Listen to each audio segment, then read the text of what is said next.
So good afternoon, and after the, I don't know who arranged the schedules, but coming after lunch when everybody, I know judges after lunch, they say there's studies that have actually shown that judges don't make as good decisions after lunch because they're tired and they're not paying attention. So they put together this panel, which I think will be pretty lively, so I'm hoping that you will all enjoy it and get a lot out of it. So we're talking about opioids, COVID, and the like. Hundreds of thousands of overdose deaths, millions addicted, crusading public officials and wealthy family dynasty, Appalachian pill mills, Florida pain clinics, and corporate executives who are laughing at the pillbillies that are generating their profits. Add to that a global pandemic, which I think at last count has caused over 730,000 deaths in the United States. So it sounds like the makings of a blockbuster movie. We're not making a movie, but we do have an all-star cast here to entertain and, more importantly, to inform you about opioid and COVID litigation, which may be coming to a courthouse near you. So let me briefly introduce the panel members here, and more lengthy bios are, of course, in your materials. Starting at my far left, John Culhane is a professor at the Widener University, Delaware Law School, where he's co-director of the Family Health Law and Policy Institute. His scholarship in the field of public nuisance law goes back decades, including, I remember reading an article about the municipal use of lawsuits, public nuisance lawsuits against gun sellers. That was probably 20 years ago.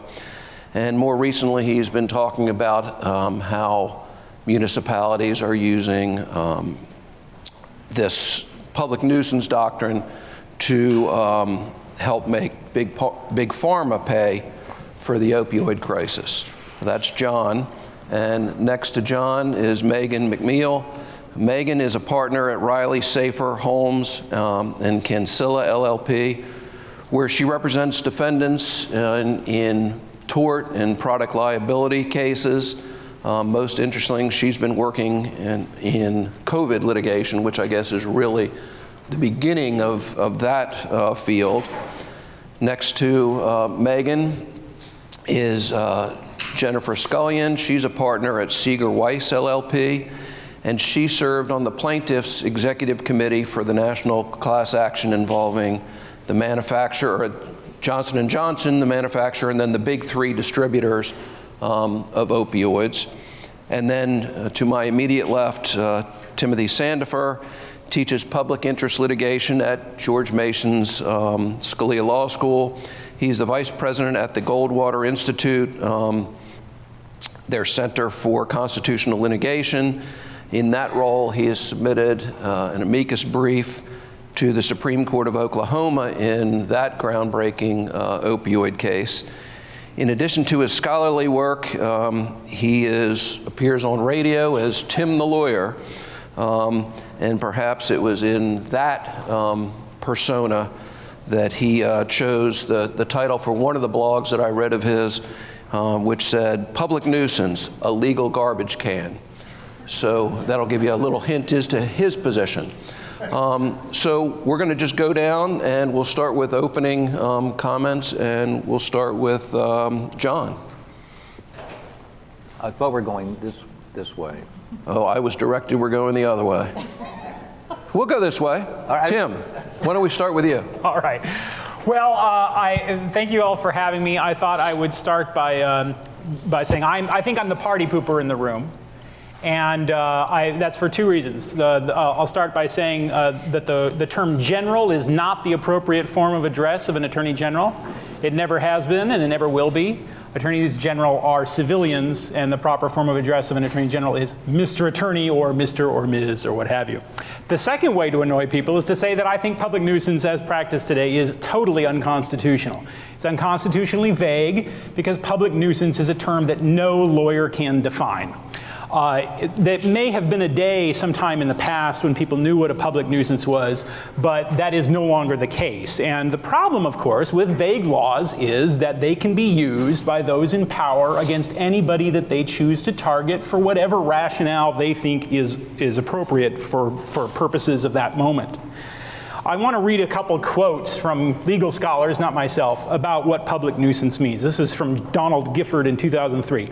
No judicial consensus has emerged on some of the core issues that should establish the parameters of the tort of public nuisance. Another line, an impenetrable jungle that has meant all things to all people and has been applied indiscriminately to everything from an alarming advertisement to a cockroach baked in a pie. That's from Prosser and Keaton on torts. That's not just some guy.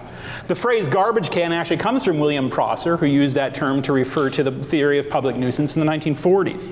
A professor named Newark called it a mongrel doctrine intractable of definition. Bryson and McBreth in 1970 called it a quagmire. And the California Supreme Court said in People v. Lim, public nuisance does not have a fixed content either at common law or at the present time. So simply put, no lawyer can tell you what is or is not a public nuisance at any particular time. Now, the void for vagueness doctrine says that the law must be at least sufficiently clear that a person of ordinary understanding can know what conduct is permitted or prohibited, and that the law should not be so vague as to encourage arbitrary or discriminatory enforcement. And I would submit that public nuisance law as practiced today fails this test. It is effectively a law against bad behavior, with bad behavior being defined at any time in the future, retrospectively, including even activity that is fully legal today. Now, some people have said the void for vagueness doctrine doesn't apply because the void for vagueness doctrine is a criminal law principle.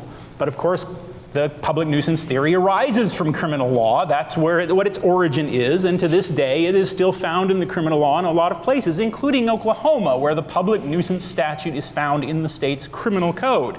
And in any case, the distinction between civil and criminal in terms of vagueness is an artificial and arbitrary artifact of today's prejudice against business and private property owners.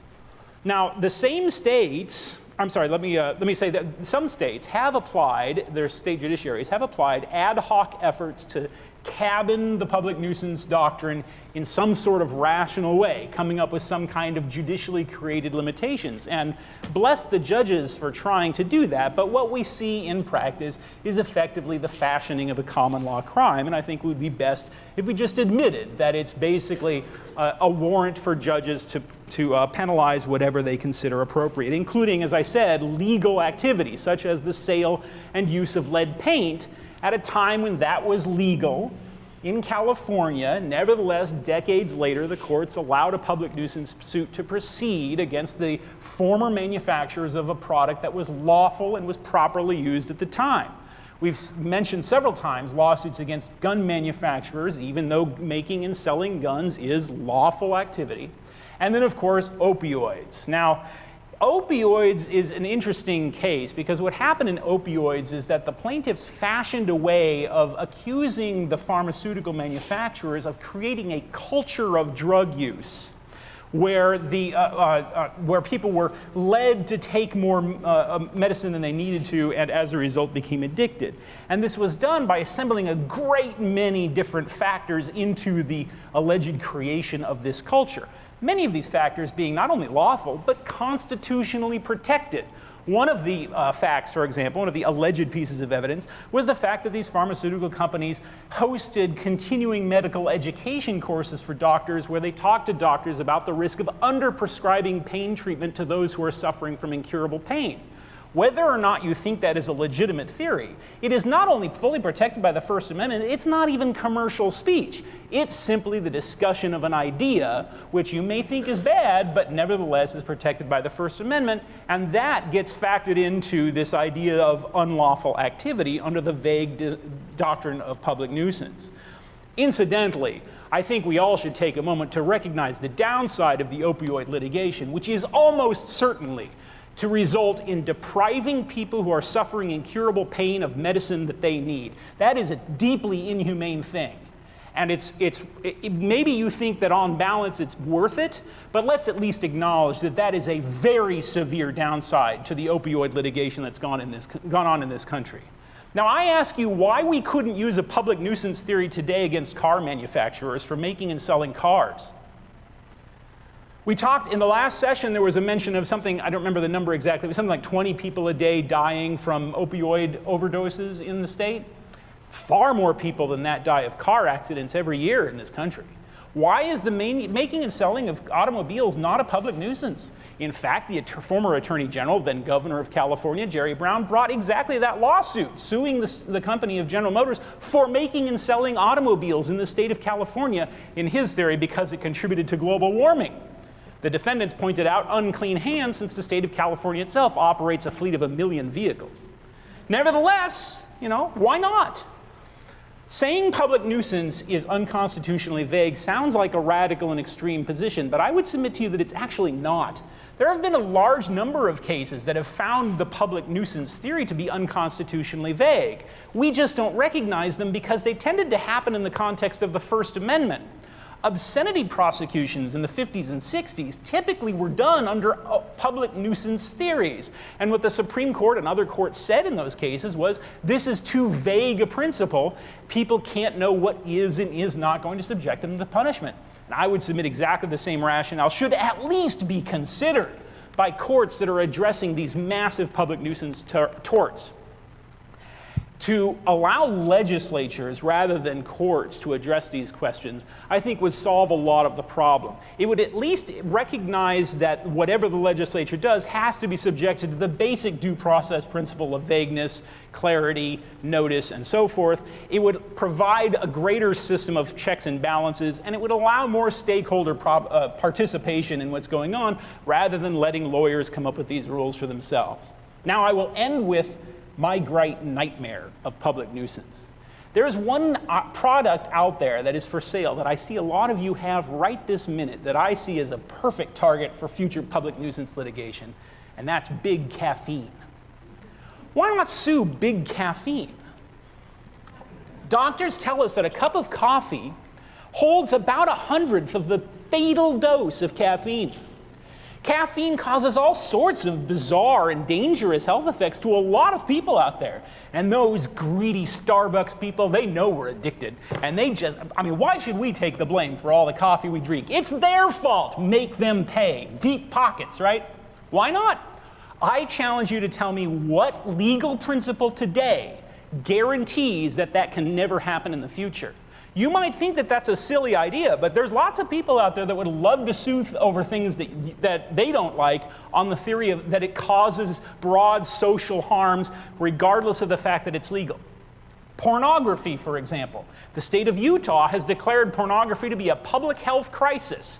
Why could it not prosecute what it calls obscene, just like was done in the 50s and 60s under the public nuisance doctrine? Lawsuits against oil companies for making and producing oil because it contributes to environmental damage. We've seen lawsuits, fortunately so far unsuccessful, against McDonald's for making and selling fattening foods that make people fat because they can't control themselves. That's the kind of thing that you get into when you have a legal garbage can of a theory that can be applied to any action out there that those in power consider to be inappropriate or think leads to some general social harm, and it's time that it stopped. Thank you. Jen. Well, good afternoon. I didn't realize I was one in power, but I'm happy to be in power. Thank you all for being here, and thank you, Tim. One thing I do want to clarify, I am not actually on the PEC myself for opioids. My partner, Chris Seeger, is. He'll be here tomorrow to speak with you, but I'm happy to work with many of my colleagues on the opioids case. Before I want to give you an overview of the opioids litigation and where it stands, but I did want to give one initial response to some of the things that Tim was saying, which is that one of the wonderful things about this country and our system of justice is it's not about declaring, and it's not about alleging, it's about proving. Yes, we alleged all the things that Tim has said. And as someone who's been in the trenches and been going through the documents and been deposing people, we can prove it. There's a reason that this opioid epidemic happened, and that is our intent to prove it. And and that's the other wonderful thing about this country and our system of justice. If we don't prove it, we don't. So it's not about just alleging. Let me give you a sense of the opioids case. I'm involved in the federal opioid MDL, so that is going to be my focus. The MDL was created in 2017. It was assigned to Judge Dan Polster, who's in the Northern District of Ohio in Cleveland. It is a couple different types of plaintiffs and a couple different types of defendants. The plaintiffs, the vast bulk of the plaintiffs are local governments, cities, towns, parishes, counties, et cetera. There also are AG cases. Those are not in the MDL. Those are obviously in state court. There are scores of other state cases out there for local governments that are not in the MDL as well. Second type of case you'll see in the MDL are cases on behalf of hospitals and third-party payers. And there's also a case on behalf of the guardians of children that were born with something called neonatal abstinence syndrome, which is basically infants born in severe withdrawal from opioids. The defendants, they are all of the folks involved in the manufacture, sale, and distribution of opioids. So it's the manufacturers. Big ones, Purdue, Endo, Teva, Allergan, J&J, and there are others as well.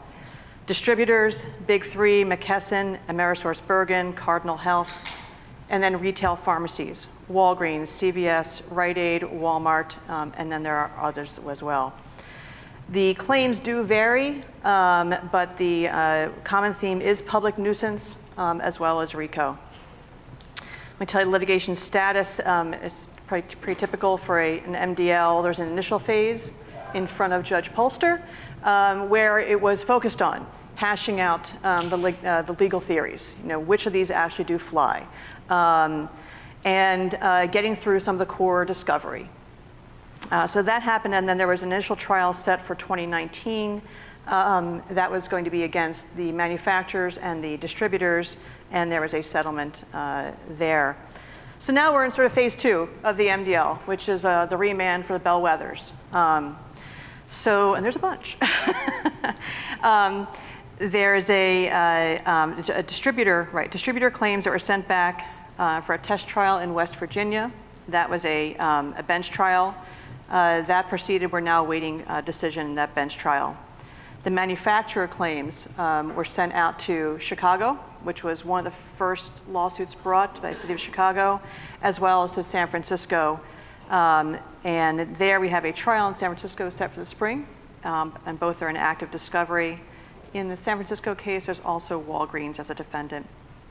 And then there's the pharmacies. There's a bellwether jury trial going on right now before Judge Polster. That's on behalf of 2 counties in the Northern District of Ohio against, again, the retail pharmacies. There was a bit of an exciting twist on Friday in the jury trial, which is being live streamed. A juror was found to have brought in information from the outside. And there, as I checked just before getting on, the motions for mistrial are still pending. I can say that would be deeply disappointing, I think, actually, to everyone, because a lot of hard work has gone into the trial. But we shall see. There have also been other trials. There's a bench trial in Santa Clara State Court. It's finished up. We're waiting for a decision there. And New York jury trial is ongoing. There is a lot going on in terms of the opioids litigation. Settlement status. Some of you may know there was an effort 2019, 2020 to put in place a negotiation class for purposes of settlement, an effort to try to find a way to say, how do we get negotiations going without having absolutely everyone in and knowing what the end result is going to be. It didn't work. It was rejected, but it was an effort to try and make a very complicated situation work. There have been one-off settlements in some of the cases. Endo, for example, I know settled in New York. And then this summer, we have the national settlements. These are with the big 3 distributors, McKesson, AmerisourceBergen, and Cardinal. as well as a separate one with J&J. They're largely parallel and were launched in parallel fashion. Those settlements were negotiated by the AGs and the local government representatives together. And this is the $26 billion settlement. And the thinking is that it's a nationwide settlement that allows for a substantial amount of local flexibility. So it depends on states opting in. It then depends on subdivisions within the states opting in. And the states can take the default allocation rules under the settlements and rejigger those within their states in order to do what is going to be best for their state. So it's a very complicated set of settlements, but we actually think it is the best solution for those cases. What's happening right now is that we're all trying to get critical mass. Various states and various subdivisions are trying to get everyone to sign on and get critical mass on these settlements. Importantly, the funds provided in those settlements are to be used for abatement of the opioid crisis. There are specific provisions about that, and there's transparency in how the money is to be used. So that gives an overview of the litigation. So, we had some discussion about, the why for the opioid litigation, and I think I don't need to restate it. Everyone's very familiar with the devastation that has occurred throughout this country. So I come back to Professor Sharkey this morning about the idea, well, there's harm. So we know there's harm. So the question is, can we redress it? And I do think that public nuisance is an appropriate way to redress the opioids crisis. And I thought with Mr. Schwartz's permission to use his big 5 points from his article about how to define a public nuisance. And I think that opioids hits each one of the 5 points. And I cannot read how many minutes that is. Thank you. First, interference with the public right. I'll go more quickly. Yes, there's an impact here on public health as well as on public safety. And public health, for example, goes back for centuries. Diseased animals, exposure to diseased animals is one of the examples of a public nuisance. Is there conduct and wrongful conduct? And this is important. Opioids is not a product case. It's a lawful product. Don't have a problem with selling a lawful product.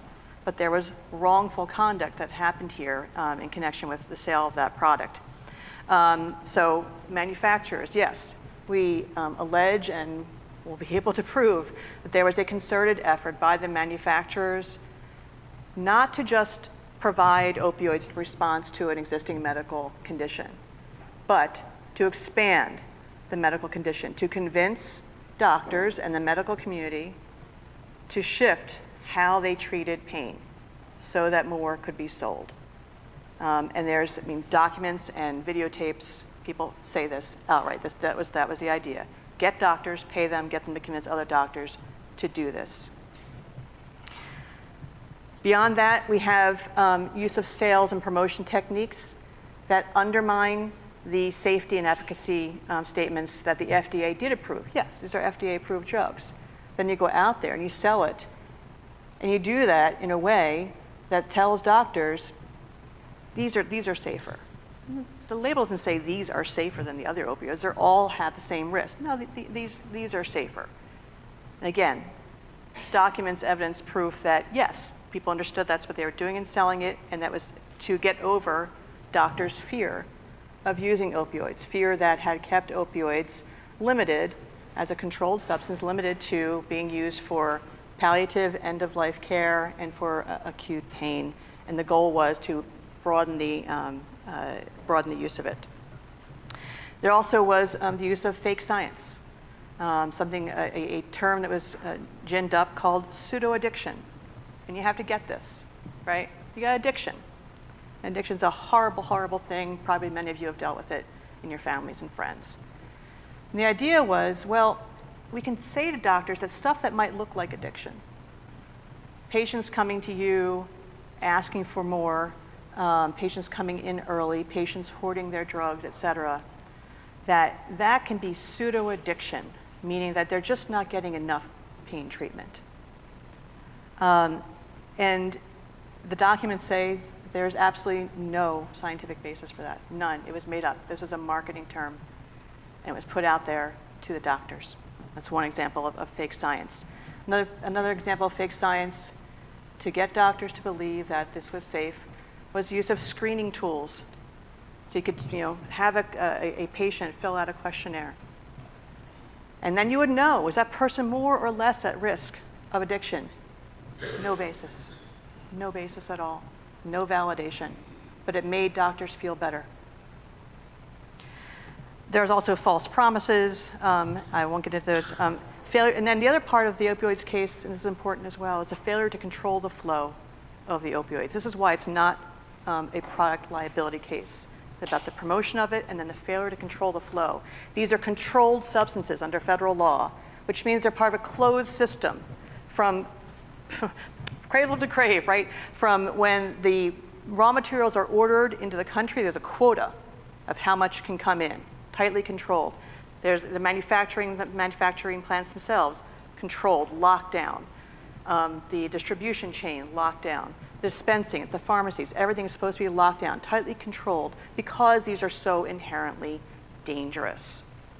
And at every step of the way, manufacturers, distributors, pharmacies failed in their obligation to monitor for what are called suspicious orders and suspicious prescriptions.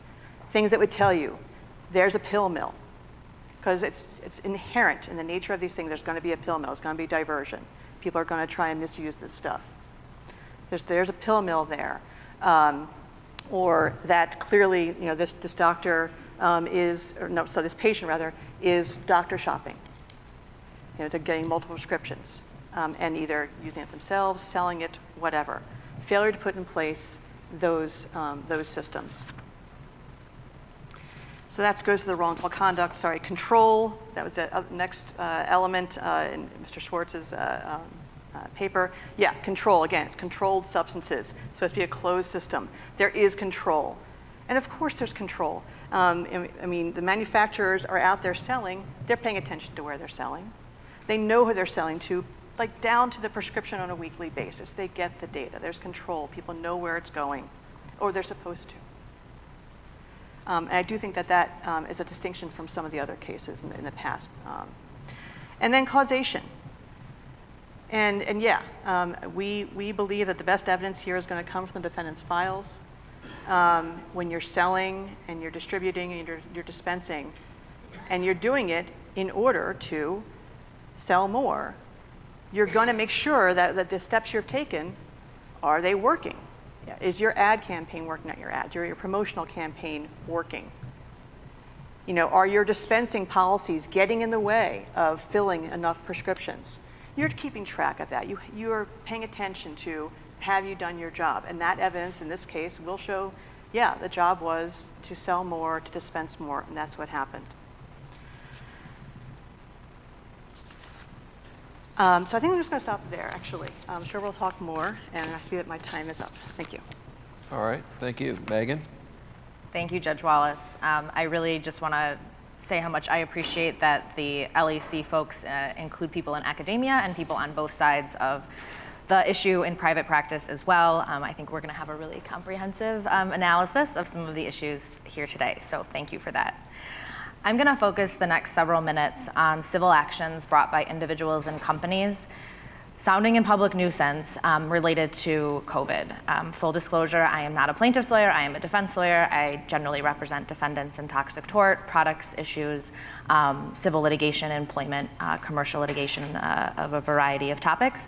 And one area that I'm very interested in and near and dear to my heart is the medical and scientific literature that surrounds workplace health, so the occupational health side of things, which is why I got very interested in some of the COVID lawsuits that I'm going to talk about with you today. So in my adopted home state of California, we define a nuisance as, according to code, anything injurious to public health, including anything indecent or offensive to the senses. I did not think about baked cockroaches at that time, but thank you, I forever will now. So I guess as bad as baked cockroaches. I know that that is a definition that is used, or close to it, used in a variety of states. AG, can I say AG? Okay, AG Slattery just noted that Tennessee's definition is very close, and California and Tennessee are not known for having a whole lot in common, so I think that provides some context.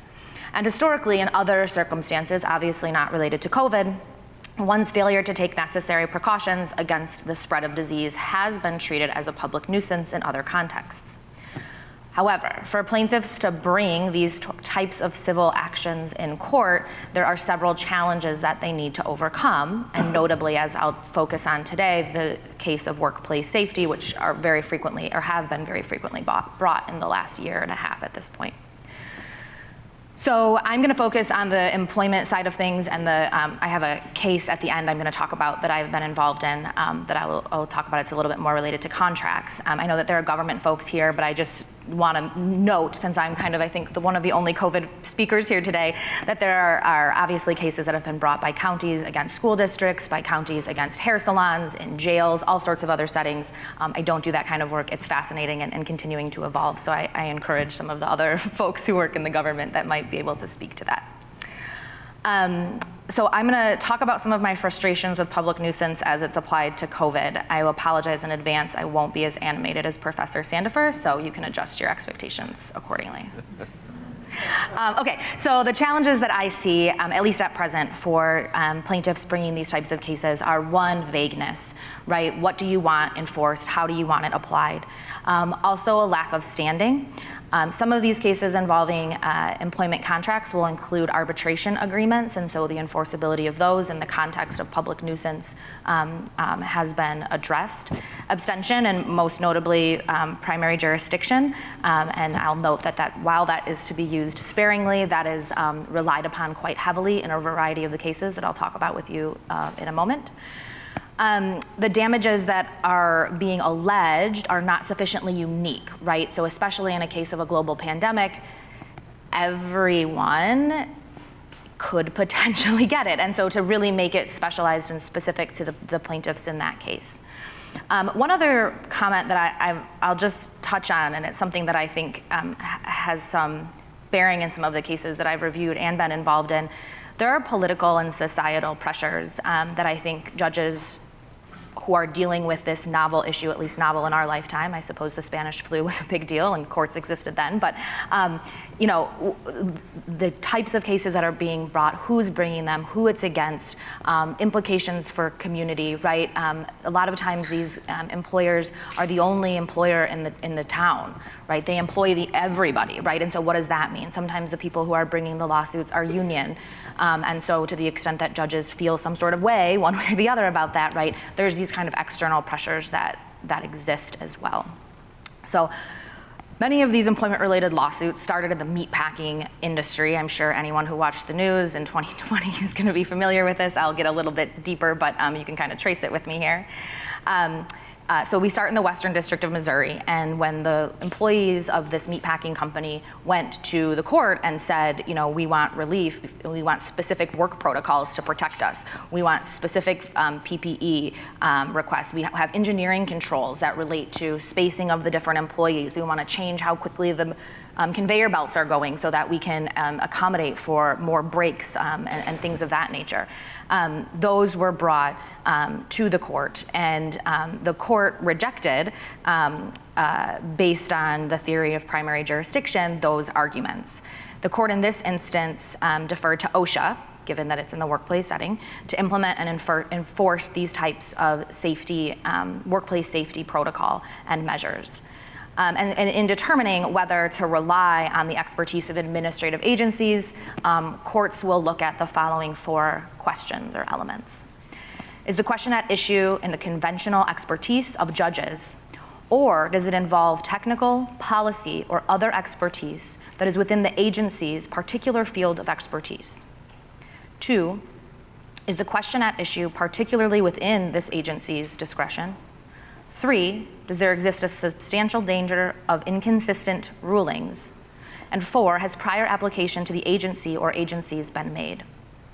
So after highlighting the 2 purposes of applying the doctrine of primary jurisdiction, the court found that in its own view in this case, that the 2 that were most persuasive were to obtain the benefit of the agency's experience and expertise, and to promote uniformity and consistency within the particular field of regulation. And so the court found that those were met and was persuaded by that. The court further thought that OSHA, given its particular expertise and experience, was in a better position to make this determination than the court, and to determine whether it's being complied with and whether the employer is safe in the context of the COVID-19 emergency, right? The court kind of said, this is not my job, frankly. The court noted too, is something that I mentioned at the beginning, unfortunately, no one can guarantee health for essential workers or even the general public in the middle of this global pandemic. In San Francisco Superior Court, there was a judge who found similarly against a large online retailer for public nuisance. In that instance, it related to the last element of the above, and that was that Cal OSHA and the county had actually already instituted investigations into this particular workplace. So the court said, this is really their space. They're persuaded that those agencies are the appropriate ones to address the issues that that the employees are complaining about.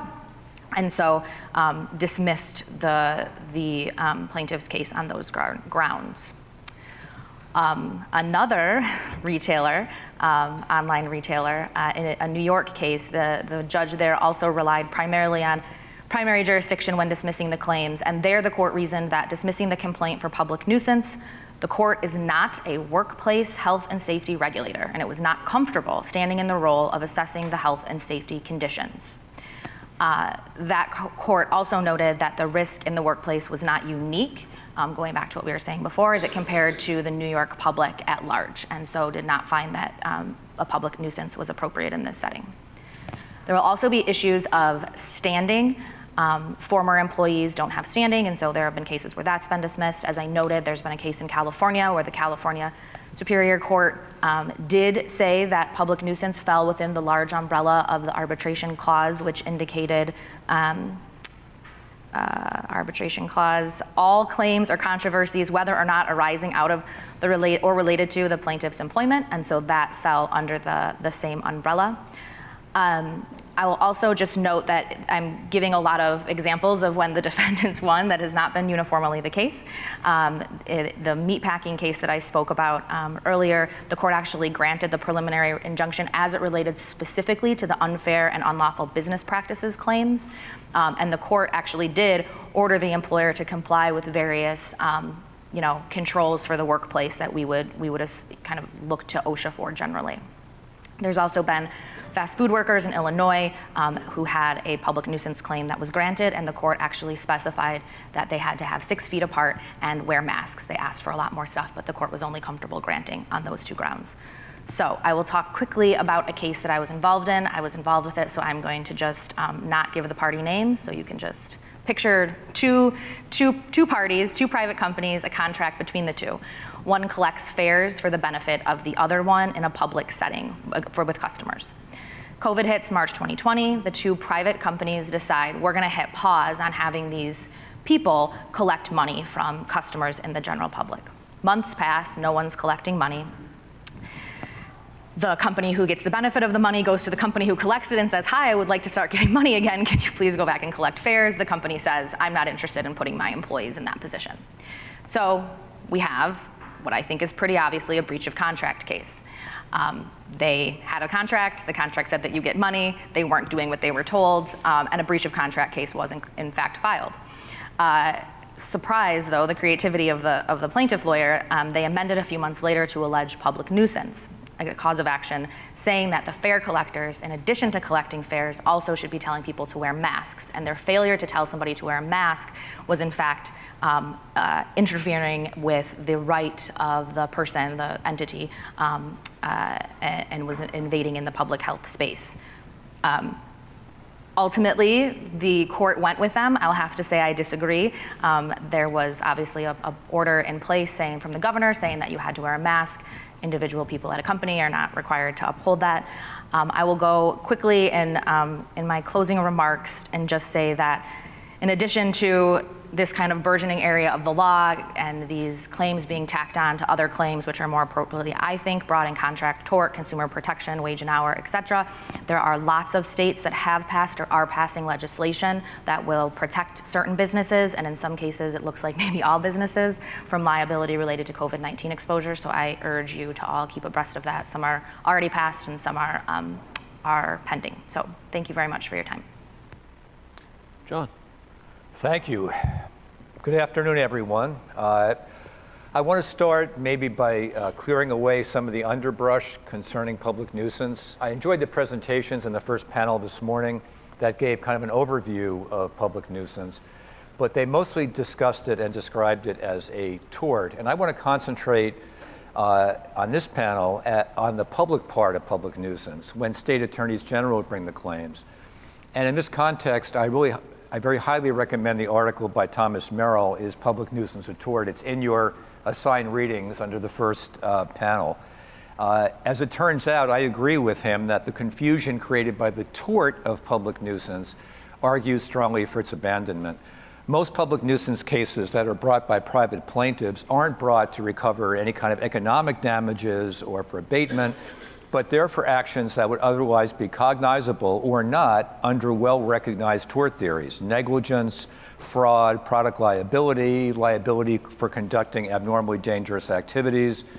And if none of those apply, then there shouldn't be an end run around this via public nuisance, which sometimes serves as an unprincipled or at least under-examined extension of strict liability. There might be other reasons for looking at some of the public nuisance cases on economic loss and trying to figure out a better approach to those cases generally, which is what Catherine Sharkey suggested this morning. But public nuisance as a tort, I think, was kind of created almost by mistake, and I feel as though it doesn't add anything, and it gets confused very often with the public dimension of public nuisance. My colleague and I, Jean Egan, wrote an article in which we made the argument for abolishing public nuisance brought by private citizens, but retaining the other dimension of the doctrine, public nuisance brought by public actors. It's on your amended reading list. It didn't make it into the brochure, but it found life as a supplement online. As we pointed out in a later article, some of these cases are better than others. And if I had more time, I would engage Tim directly, because I disagree with you, but maybe that can wait until the colloquy. In that piece, we went through several of the complaints against gun sellers on all points of the chain of distribution and argued that some of the nuisance claims were stronger than others. There were claims made by different cities in that case.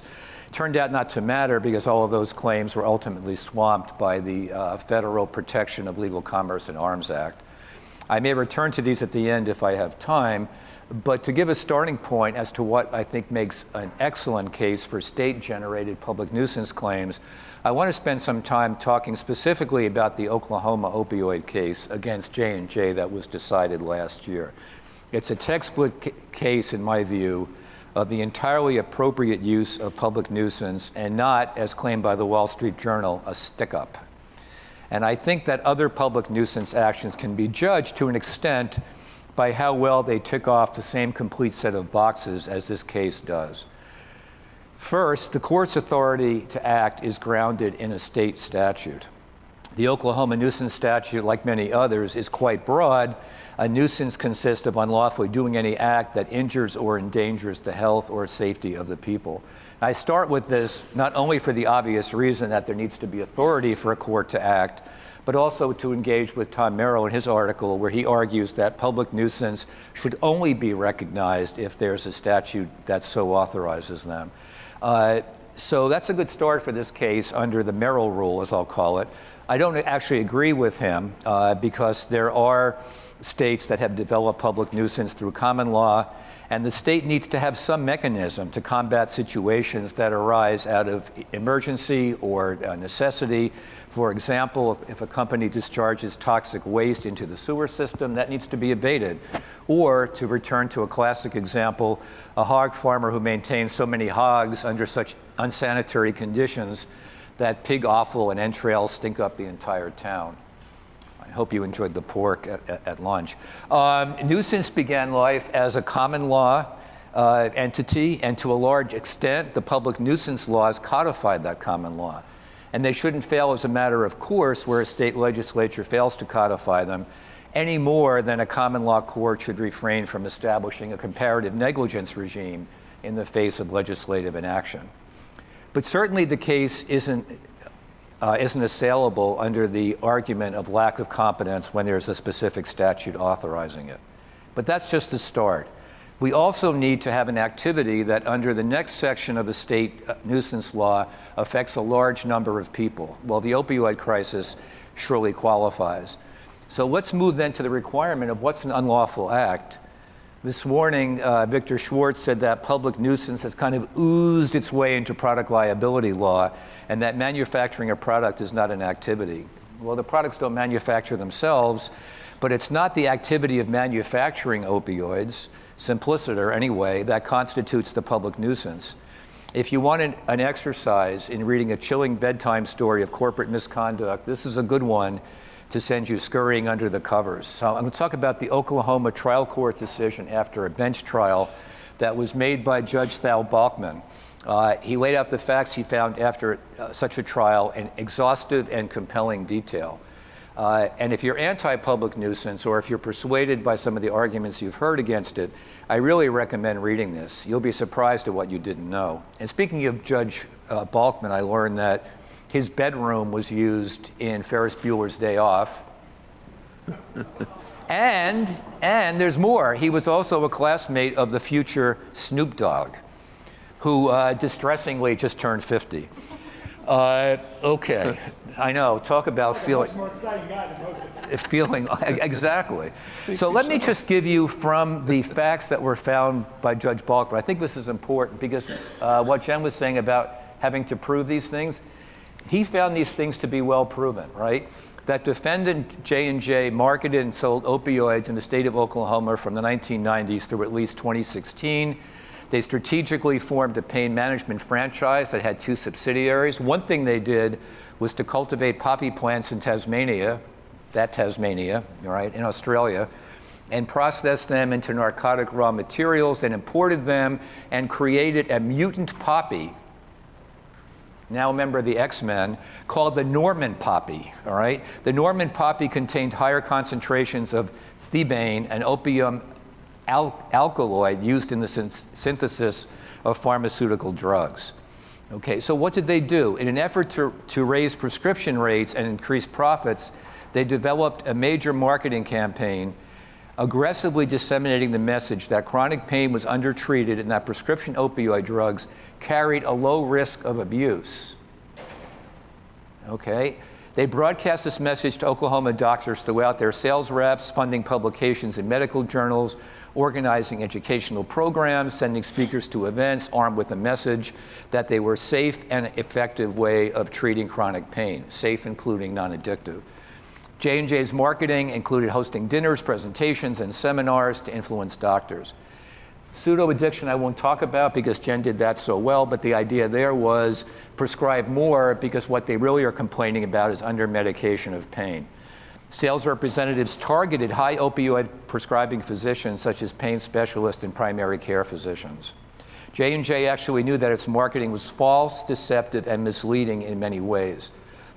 Their own hired scientist in 2001, their own scientist declared primary marketing messages claiming low abuse potential to be misleading and advertised J&J not to publicize them. They also told them that it was dangerous and that increased sales would cause a surge in abuse and addiction. They targeted physicians with high prescription rates, including doctors who later faced disciplinary actions for their prescribing practices. Various doctors testified that their misleading marketing influenced their prescribing practices and caused them to liberally and aggressively write opioid prescriptions they would never write today. Okay, so the side of this we heard is there are people that aren't able to get the pain medication they need. That is a risk, but it totally undercounts the risk on the opposite side of people who are dead or addicted or whose families have been laid waste by this terrible addiction. The rise of opioid addiction and overdose in Oklahoma ran parallel to the increase in opioid sales within the state.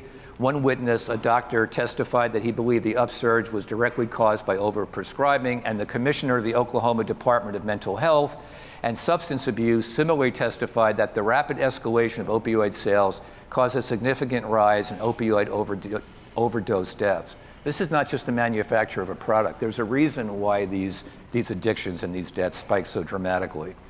Some of this conduct, if proven, would of course be criminal, but that doesn't mean the state can also act under its general police power and the doctrine of parens patriae to protect the health and safety of its citizens. It's not criminal, but in a way, maybe it's quasi-criminal in need of both redress and, as a secondary effect, deterrence. So what's the appropriate remedy? And here's a major distinction from a tort claim where you're seeking damages. Typically, we're looking for abatement in a nuisance claim, which can include an injunction against further conduct that caused the nuisance, continued conduct, but can also include a requirement of paying money damages. But they're not tort damages. They're costs that the state incurs in dealing with the problem created by the deceptive conduct of the sellers. In this case, the abatement plan provides care for opioid addiction, including preventative services, counseling, and recovery assistance. And if you look at the complaint, the abatement mechanisms are the opinion, the abatement mechanisms are set forth in detail with a price tag attached to each one, and this is only for the first year.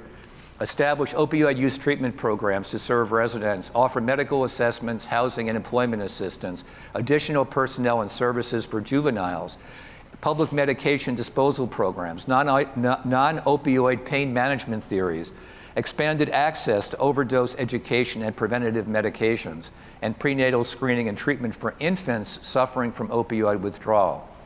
The commissioner testified that these evidence-based programs will save the lives of countless Oklahomans and abate the catastrophic damages. Judge Balkman limited the abatement to 1 year, but that is on appeal, and the other side is also appealing. The case has been in the Oklahoma Supreme Court for about 1.5 years. It's sitting there, to quote Shakespeare, like patience on a monument. I don't know what's going on up there, but it's still there. Let's compare this. I have 0 minutes, which is fewer than I had hoped. So I'll stop, but in the colloquy, I can talk a little bit about some of the gun litigation and sort of the bad rap that it got, some of which was deserved and some of which was not. Thank you. All right, so we have a number of questions, but let me give the panel a chance. If anybody feels like they want to rebut or respond to anything that any of your colleagues had said, why don't we do that first? Yeah, so Tim, I could just,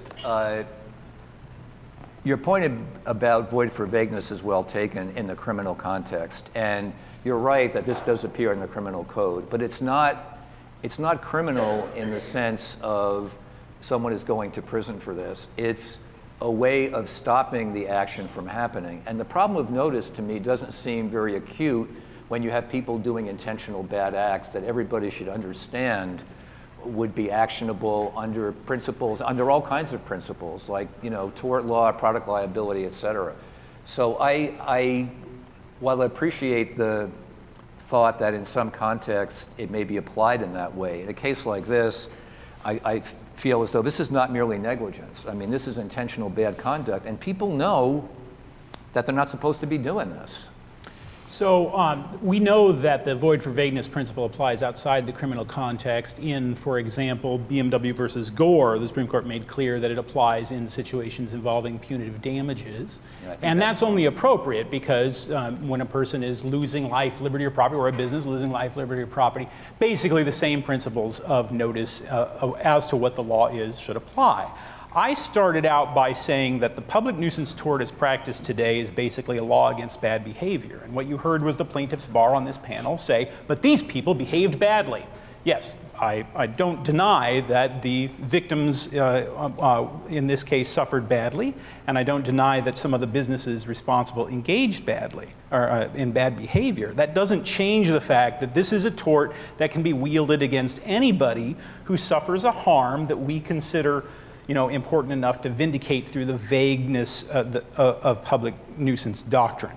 If the company's engaged in false advertising, they should be sued for false advertising. If the company's engaged in malpractice, they should be sued for malpractice. If they engaged in fraud, they should be sued for fraud. But the plaintiffs chose not to do that in this case because they wanted to exploit the vague boundaries of public nuisance by assembling an enormous mass of behavior into a conspiracy by big pharma to addict people to medicines. I have to take particular issue with one notion, which is the idea that keeping in mind those who suffer the deprivation of medicine they need undercounts the victims of addiction. The reverse of that is true. We know how many people are addicted, roughly. What we don't know and can never know is how many people in need of pain medicine won't get the pain medicine that they need and will be condemned to a lifetime of suffering as a consequence of this litigation. Because we know, for example, I have two examples. One is, we know that opiophobia, that is the fear on the part of doctors to prescribe pain medicine to patients who need it, is a genuine phenomenon. People have successfully sued doctors for failing to prescribe needed pain medicine, and the doctors are only going to fail to prescribe that needed pain medicine more as a result of this litigation. And secondly, we know that the doctrine or the principle of pseudo-addiction, in reality, not in the world of the plaintiff's bar, is a genuine phenomenon. It was not a fraudulent marketing scheme that was devised in a corporate boardroom.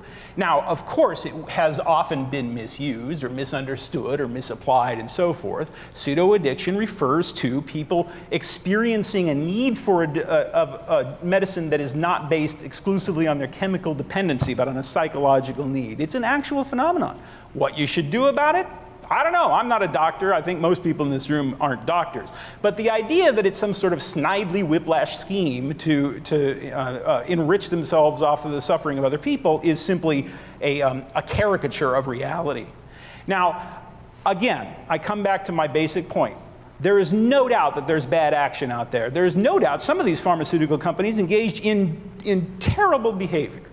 That doesn't change the fact that the tort of public nuisance is so vague that it amounts to a bad acts law and is therefore by definition unconstitutionally vague and a dangerous weapon in the hands of plaintiff lawyers who can go after whatever behavior, including legal behavior, they choose to prosecute years from now.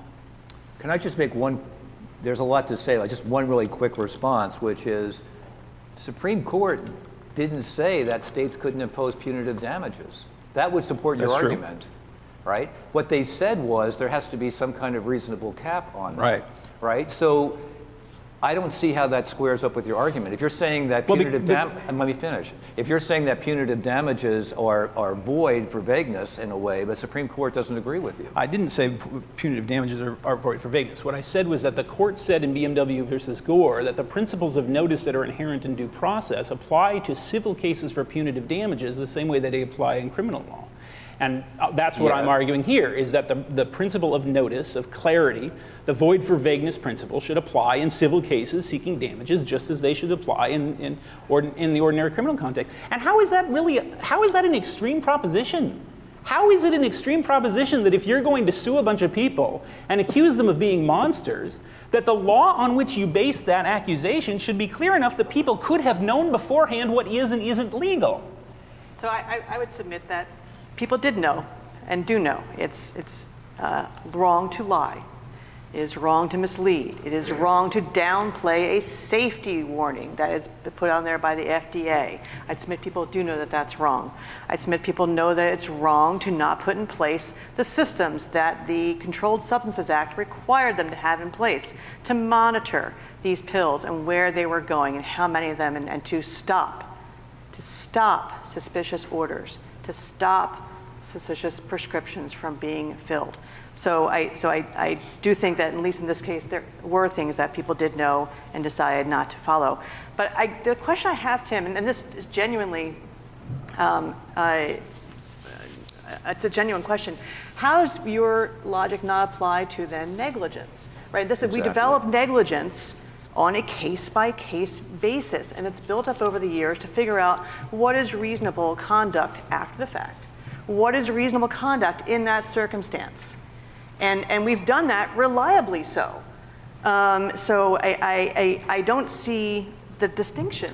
Yeah, and I think that's a very good question. And the answer to that, I think, is that over the course of centuries, we've developed a body of common law that does give people reasonable notice about what their duties are and that sort of thing. And it is true that there are novel negligence claims, but those are weighed legitimately against that history, that case law. In public nuisance, we used to have a body of a degree of objectivity to public nuisance, and in particular, it had to be an injury to a common right, which meant something like a commons, like polluting a common stream that the town uses or something like that, where no individual plaintiff is available, that sort of thing. That's really the point that has been broadened today to include anything that government chooses to concern itself with, right? The claim is often put, it's interference with a public right because the government has chosen to compensate people who suffer from the social harm. Therefore, that's a harm to the public right. People, like in the gun cases, right? People get shot, they get taken to county hospital, the county has to pay for it, and therefore it's an interference with the public right. Well, by that theory, absolutely everything is an interference with the public right, so that's a real problem. On downplaying, the word downplay was used, and I think that's very important. What does it mean to downplay? I want anybody in this room to give me the elements of downplaying. Now, the elements of common law burglary are the breaking and entering of the dwelling house of another at nighttime with the specific intent to commit a felony therein. What are the elements of downplaying? Exactly, right? That's the problem with a tort of bad behavior. Saying they lied, fine, bring a suit in fraud, right? Bring a suit in false advertising. Saying they downplaying is fundamentally protected by the First Amendment to the Constitution. I have a fundamental right to downplay. Now, if I'm defrauding somebody, absolutely, you should sue me, you should throw me in jail for fraud, right? But if I'm just downplaying, that's a problem. That's a real problem. By the way, for those who are observing, I am currently downplaying. Just, so. Yes, I don't think it's that clear at all. I think you're looking for clear, yes, bright line rules that experience won't bear. I mean, what constitutes fraud? The line between what's fraud and what's protected by the First Amendment is nowhere near as clear as you're making it out to be. And I had exactly the same note about negligence as Jen did, which is there are plenty of areas in the civil law in particular where there is lots of open texture. And that is just, and by the way, we're not talking about recovering damages in a tort claim. What we're talking about is companies that created a problem, and yes, there was a conspiracy, even though you may not think of it that way, to abate the nuisance by paying the cost of what they've created. And I don't think that anyone in sort of the law and economics field would say they should be forced to internalize those costs. And one more thing, we know how many people are addicted. We don't know the ripple effect of those addictions on families and on communities. So just to say, oh, we know the effect of how many people are addicted is downplaying a very serious problem that exists. And I'll just stop there. The problem that's being downplayed is the number of people out there who are suffering from lifetimes of pain, who will be denied the medicine they need to treat that pain directly as a consequence of litigation like this, which also has a ripple effect. So that counts on both sides of the equation. That's fine. That's fine. I would strongly disagree with that. I mean, the goal of this litigation is not to stop patients from getting properly treated. Pain treatment is extremely difficult. Extremely difficult. It should not be being done with opioids by primary care physicians across the country. They don't have the training. This stuff is so tricky. Opioids can make your pain worse. in some instances. The brain chemistry here is extremely difficult. So this is not about denying people treatment that they need. I'd like people to get the treatment that they do need. One other thing I would note on that, though, which is in terms of getting the treatment that you need. The United States gets 80% of the world's opioid supply. Okay, this is not the only way to treat pain. Other countries treat pain other ways successfully. It's not the only way. Yes, for certain types of pain and for certain patients, it does make sense, and we have always recognized that. This is something else. This is, you go in for a migraine, you go in for a little lower back pain, or my husband goes to the dentist. He's slotted to get a dental procedure. Before he's even scheduled to come in for that procedure, he gets a 30-day script for opioids. Whoa. For dental pain. I mean, that's the kind of stuff we're talking about. So I don't think we should go to extremes. We're not trying to deny anyone actual needed treatment. I don't mean to suggest that that was the intent behind this litigation. Since I'm not a physician, I will not purport to say what drugs people should or should not take for their pain. I'll just leave that be. I think that should be a decision for doctors and patients to make themselves without the government or, essentially the government, the plaintiff's bar, coming in and telling them otherwise. All right, we've got about 10 minutes left, so let's get to a couple of the questions that the audience has sent. Two of them deal with the control element of the claim, of a public nuisance claim. How does a contributor to the harm relate to the control element, and specifically, how does a manufacturer control misuse by doctors or patients? I think again, in particular with respect to the opioids case, manufacturers have control. Number one, they're deciding who they're calling on to promote the use of opioids. They control the messaging, and they're controlling, and what they're seeing is it effective. So again, I would submit that the idea that there's just this very nice, meeting in an office and it's all just this nice exchange is not accurate. There's an effort to see which message is going to have the needed effect, and the documents show that. You wouldn't be surprised. And two is, again, this question of control with respect to the supply of the opioids. So to monitor and see who is buying it, where, how many pills are going into this, West Virginia town, how many pills are going into this pharmacy in Ohio. It's known, it can be controlled, and you're supposed to control it. When you see that there's what's called a suspicious order, by volume, by pattern, by the mix of what's being ordered, you're supposed to investigate. And if you can't validate it, you're supposed to stop. So there is an element of control, and that's built into the Controlled Substances Act. It's supposed to be a closed system for a reason. The stuff gets out, it's a genie in a bottle. I think the control element is very important, and that's why I think some public nuisance cases are not good cases. The lead paint cases, for instance, where you had paint installed in homes, decades and decades ago, I think those cases are very problematic. So it's not sort of a blanket endorsement of public nuisance, but for the reasons Jen states, I agree in this case. The other thing I would just say is that in 2016, there were 115 pills prescribed for every person in Oklahoma in that year. I'm just throwing that out there. Is the proper number 0? No, but I'm sure it's not a number. What is the right number? Lower than that. How do you know? By comparing it to every other state, every other. Are you? No. Well, I'm asking you. You're the one that made the positive assertion. How do you know how many pills should be prescribed in Oklahoma? That is why I have experts who go to trial What did your experts on both say? sides. I don't know the actual number. I'll tell you what your experts said. In the Oklahoma trial decision, the experts said, quote, and this is an exact quote, "Not everybody deserves pain medicine," end quote. Now, he was not expressing his own opinion. He was saying that is now the attitude in the medical community. That in the 90s, and he was the plaintiff's expert, he said in the 90s the attitude was we should be prescribing more opioids, but today the attitude is not everybody deserves pain medicine. I submit to you that anybody in pain who would benefit from pain medicine deserves pain medicine. Unless the doctor decides that there's a better, safer and more effective Are way we talking to do about that. pain medicine generally or opioids? I think that's an important distinction, right? So I can take all the ibuprofen I want and no one can stop me, right? Don't do that. No, it's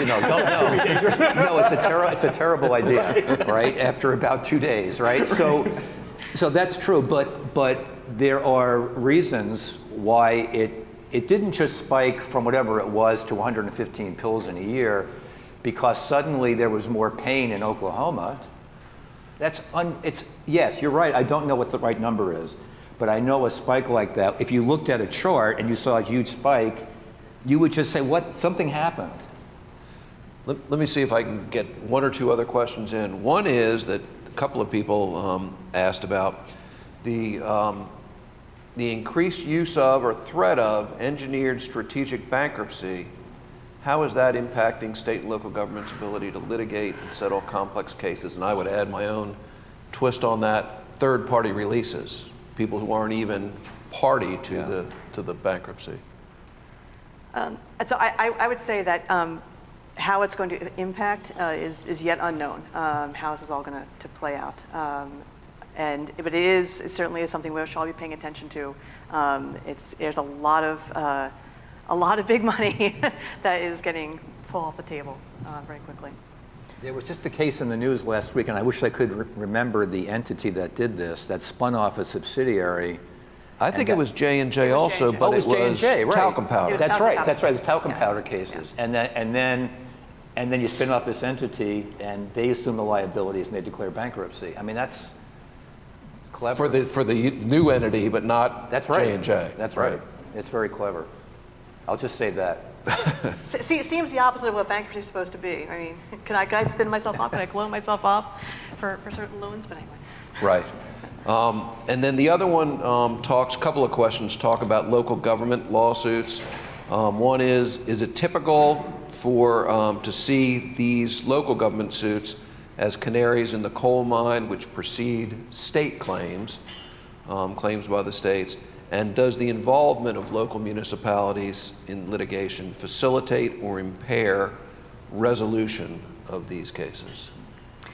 I mean, I would say it depends. I mean, so in some cases, the municipalities, I think, are the ones out there who are pushing, but not always. And I guess same thing with respect to resolution. I do think in the case of opioids, having the local governments there at the table, it was important that they were heard about what are their needs, what's going on in their community. What do they need to have done? What's it going to cost to do that? And frankly, there are also just a non-economic element of just being heard, being there for your people who were the ones who were suffering. And it's not that the AGs don't care, and the AGs don't represent the entirety of the state, but they represent the entirety of the state. And so to have the actual local governments there representing their constituencies, I think it is important. It has been important. And again, I think the recent settlements that are still progressing with the distributors and with J&J are a really good example of, because of all the hammering out between the AGs, local governments, and the defendants, you have this multi-layer system built in that is designed to allow a lot of flexibility, to make sure monies don't just go in one place, that they go in many different places through many different mechanisms. And I don't know that would have been possible if they hadn't been at the table. Anybody else? The problem for municipalities is they get their authority from the state, right? And so they have to have some kind of authorization. I'm from Pennsylvania, which is the ultimate city mouse, country mouse kind of state, where you've got the legislature, which is fairly conservative, right? But you've got two pretty liberal cities on both ends of the state, and Philadelphia has been stopped from doing a lot of things in terms of gun control because the state says you can't, and that is appropriate given their authority to make those decisions on behalf of municipalities. I don't like it necessarily, but it does comport with the proper delegation of authority from state to municipality. I think that may be the last word. So I hope that we've certainly livened you up. I hope we woke you up. Yes, I suspect we probably have. And I want to thank all the members of our panel. Thank you, Judge. And I'm sure they're available to answer questions after.